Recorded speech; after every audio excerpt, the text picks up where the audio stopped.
Pourquoi les hommes qui ne font pas d'efforts ne vous méritent pas? Parfois, quand j'en parle avec des hommes de ma chaîne pour femmes, il y en a qui le prennent bien.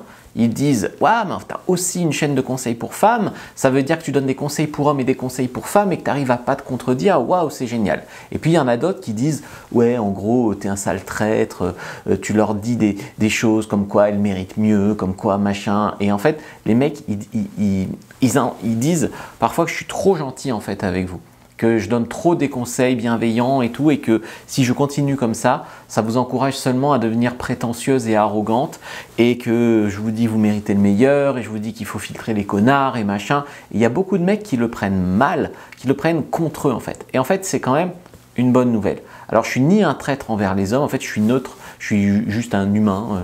J'aime les gens comme moi qui ont envie de progresser en séduction, les hommes, et puis j'aime les femmes. Voilà, c'est tout. Mais les personnes qui mettent ça en commentaire, en fait, ce sont des hommes qui n'ont pas envie de faire des efforts. C'est des hommes qui ne feront pas des efforts pour travailler sur eux. Tu sais, c'est un petit peu, il y en a, soit c'est les red pill qui sont en mode « Ouais, bah, les femmes, elles aiment que l'argent, tu vois, un petit peu red pill. » Le mec qui se dit red pill, il croit qu'il a tout compris aux femmes en disant ça. Et puis, tu as tous les déconstruits, en gros, non, mais les femmes, gna gna gna, faut se déconstruire. Mais juste être modéré, juste être normal, un homme, il accepte de travailler sur lui, et ben, une femme aussi peut travailler sur elle, et puis il accepte aussi de faire des efforts pour séduire une femme, et que bien sûr, en retour, une femme fasse des efforts pour le séduire. Le truc, c'est que ça, ben, les hommes qui n'ont pas envie de faire d'efforts, les hommes qui sont un petit peu PN, manipulateurs, pervers narcissiques, etc., enfin tu connais tout ce répertoire, et ben eux, ça les contrarie, que je vous dise que c'est pas normal, que c'est pas normal qu'un mec t'interdise de voir tes copines, que c'est pas normal qu'un mec te dise de changer de boulot parce qu'il y a trop de mecs, que c'est pas normal que tu fasses tous les efforts et qu'il en fasse pas. Il y a beaucoup de mecs, ça les contrarie que je dise ça, tu vois. La vérité, c'est que on cherche une relation équilibrée. On cherche pas la lune. Mais si un homme veut profiter de votre attention, de votre amour, de votre présence féminine, de votre sexualité bien sûr, il ne faut pas que ça soit seulement vous qui donniez, d'accord? Il faut que ça aille dans les deux sens. Alors bien sûr, il faut aussi que vous fassiez des efforts pour avoir un homme de qualité, tout comme un homme doit faire des efforts pour vous avoir, vous, une femme de qualité. Mais il faut que ça soit réciproque. Alors, le truc qui est difficile à comprendre, c'est que vous méritez déjà de rencontrer le bon, parce que vous êtes là, vous êtes ouverte d'esprit, vous avez envie de travailler sur vous, etc. Donc vous méritez déjà de rencontrer le bon. Mais vous êtes déjà assez, en fait, au fond, pour rencontrer le bon. Mais est-ce que ça veut dire que vous ne devez pas faire d'efforts? Eh bien non, ça ne veut pas dire ça, d'accord? Ça veut dire que vous devez aussi faire des efforts pour toujours tendre vers l'amélioration, parce que le statu quo, ça n'existe pas. Si on ne s'améliore pas, eh bien on régresse. Donc il faut toujours faire des efforts à la fois sur soi-même pour travailler sur soi, mais aussi quand tu rencontreras un mec de qualité, il faudra quand même faire des efforts pour l'avoir. Il ne suffit pas de se planter là et de dire « je suis une femme de qualité, j'attends que ça me tombe dessus ». C'est comme les hommes. Les hommes, sur ma chaîne pour hommes, je les encourage aussi à travailler sur eux, aussi à faire des efforts, aussi à aller vers les femmes qui leur plaisent. Bien sûr, à travailler sur eux aussi pour s'améliorer au lit, etc. etc., etc. D'accord? Donc ça, c'est quand même important. Et aussi, quand vous travaillez, que vous draguez un mec sur WhatsApp et que vous envoyez un message de 10 lignes et que lui, il envoie juste un pouce, c'est pas un effort qu'il a fait, d'accord? Il y a une femme qui dit « Ouais, il a mis un cœur sur mon message WhatsApp, mais il t'a pas répondu, tu lui as envoyé un message de 10 lignes. » Donc là, il y a un déséquilibre, par exemple. Il y a aussi un autre truc à comprendre, c'est que déjà, votre valeur n'est pas fixe, d'accord? Ça veut dire que vous pouvez toujours travailler sur vous pour devenir une femme encore plus de valeur. Et puis, il y a aussi plein d'hommes qui ne voient pas votre valeur. Donc, tu vas tomber sur un homme qui va te traiter comme une serpillière, et puis tu vas tomber sur un mec suivant qui va voir en toi un diamant brut. Donc, la valeur, elle n'est pas fixe. Votre valeur, elle ne dépend pas de si un connard la voit ou pas. Ce que je veux dire par là, c'est qu'il y a des femmes qui sortent avec des mecs, les mecs les traitent mal, et elles disent ben, « je ne mérite pas mieux ».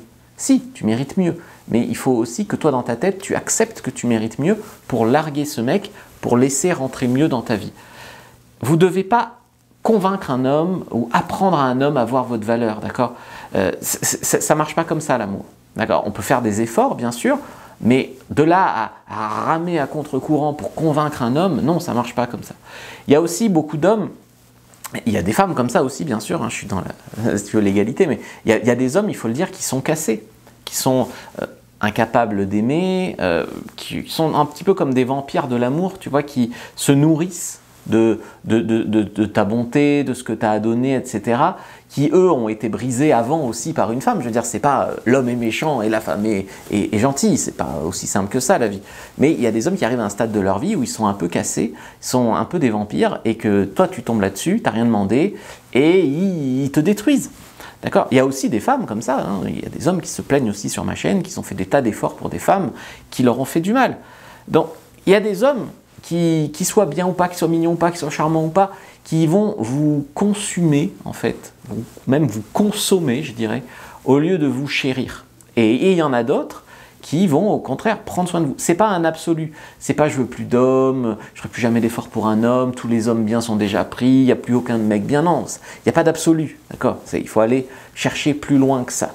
Je vous ai fait d'ailleurs une fiche complètement gratuite, prenez-la, c'est un récapitulatif des principaux red flags sur lesquels vous tombez généralement chez un homme, qui vous montre qu'il faut fuir cet homme-là, il ne faut pas perdre plus de temps. Donc vérifiez que votre homme n'a pas tous ces red flags, vous prenez la fiche pour le prochain homme que vous rencontrez, vous le passez au crible de ces red flags, et s'il n'en a pas, ben, vous poursuivez. En fait, ce qu'il faut comprendre, c'est que vous ne devez pas réparer un homme. Il y a des femmes qui disent « je rencontre trop peu d'hommes », elles rencontrent un homme pas très bien, mais leur état d'esprit, c'est « je vais en faire un homme bien ». En fait, elles veulent sortir avec lui, mais qu'il ne soit pas qui il est. Elles veulent sortir avec lui, mais qu'il soit quelqu'un d'autre. Tu vois, ça ne marche pas. Ça. Donc, vous ne devez pas réparer un homme. Vous devez faire des efforts pour vous séduire mutuellement. Donc, vous faites des efforts, l'homme fait des efforts en retour. Vous travaillez sur vous, l'homme travaille sur lui. D'accord ? Et puis, il faut quand même aussi qu'il y ait une certaine fluidité dans la relation. C'est-à-dire que ce n'est pas parce qu'on est une femme célibataire qu'on sort avec un homme célibataire. Ce n'est pas parce qu'on cherche une copine qu'on va sortir avec une fille qui cherche un copain.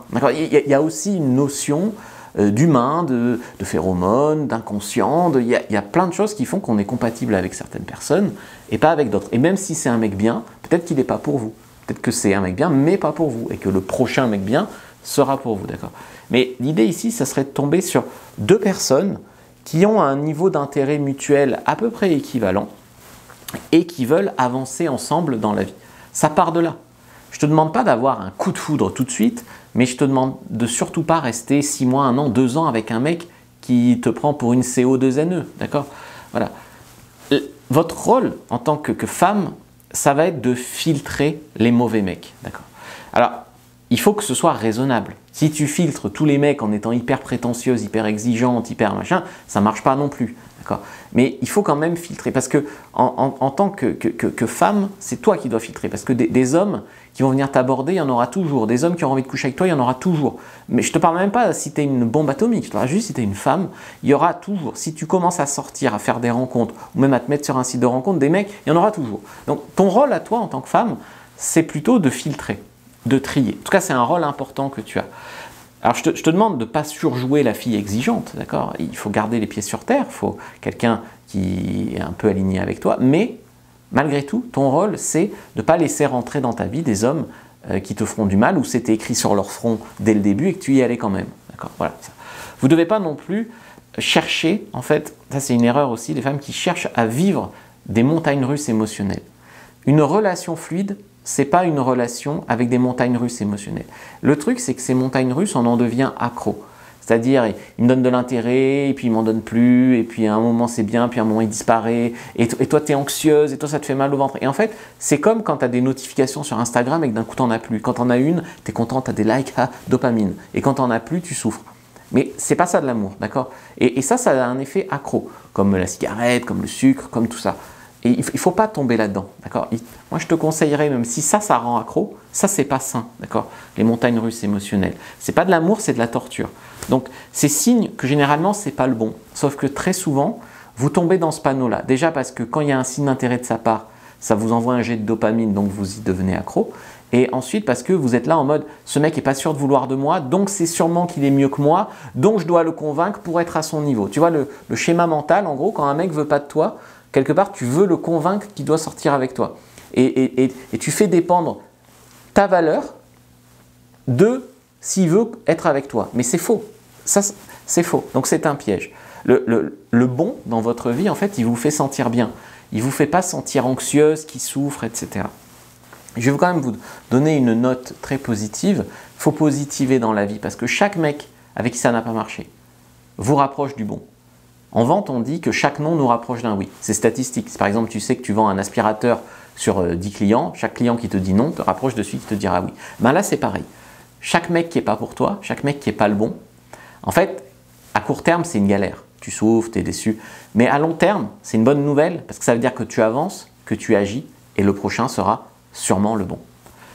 Être célibataire, c'est pas du tout une punition. Hein. Il y a beaucoup de femmes qui disent « j'ai un mec ». Non, être célibataire, c'est pas une punition. Parce que quand tu es célibataire, c'est le moment où tout est possible. C'est le moment où tu peux rencontrer même Brad Pitt demain. Mais je veux dire, tout est possible. Donc, toutes les portes sont ouvertes. Donc, c'est à toi de jouer en fait. C'est à toi d'en faire un atout. Bien sûr, si tu es célibataire et que tu te morfonds, ça devient une punition. Mais si tu es célibataire et que tu le prends comme « ok, je suis à un stade où tout est possible », même si ton ex était pas mal, c'est quand même le moment où tu peux te dire « je vais faire encore mieux, je vais trouver encore mieux ». Tout est possible.